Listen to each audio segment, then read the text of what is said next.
یمن میں بہت بڑا باندھ تھا جسے یمن والوں نے پہاڑوں کے درمیان پانی کو باندھ کر بنا رکھا تھا۔ اس پانی سے وہ اپنا گزر بسر کرتے تھے، لیکن دھیرے دھیرے کر کے وہ پانی ختم ہونے لگا، یعنی وہ باندھ ٹوٹ گیا۔ باندھ ٹوٹ جانے سے یمن میں پانی کی وجہ سے مشکلات پیش آنے لگی۔ کہا جاتا ہے کہ وہاں کے لوگ پانی کی کمی ہوئی تو وہیں سے بنو جرم نام کا قبیلہ مکہ کی طرف چلا گیا۔ یہ قبیلے وہاں کی سبھی جگہوں سے خوب واقف تھے، انہیں کہاں اور کس جگہ کیا ہے یہ سب پتا ہوتا تھا۔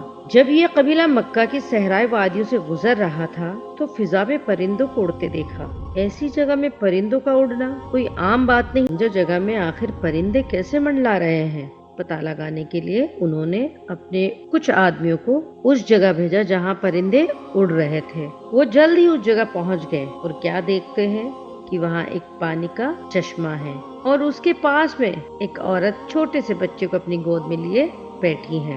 ان لوگوں نے جا کر اپنے قبیلے والوں کو خبر دی۔ وہ لوگ سیدہ ہاجرہ علیہ السلام کے پاس آئے اور ان سے وہاں پر پڑاؤ ڈالنے کی اجازت مانگی۔ سیدہ ہاجرہ علیہ السلام نے کہا ٹھیک ہے، لیکن اس کے بدلے میں تم لوگوں کو اجرت عطا کرنی ہوگی۔ ان کے لیے یہ سستا سودا تھا، کیونکہ ان کے پورے قبیلے کو سامان زندگی مل رہا تھا، جبکہ صرف ایک عورت اور چھوٹے بچے کی ذمہ داری ان پر آ رہی تھی۔ انہوں نے فوراً حامی بھر لی۔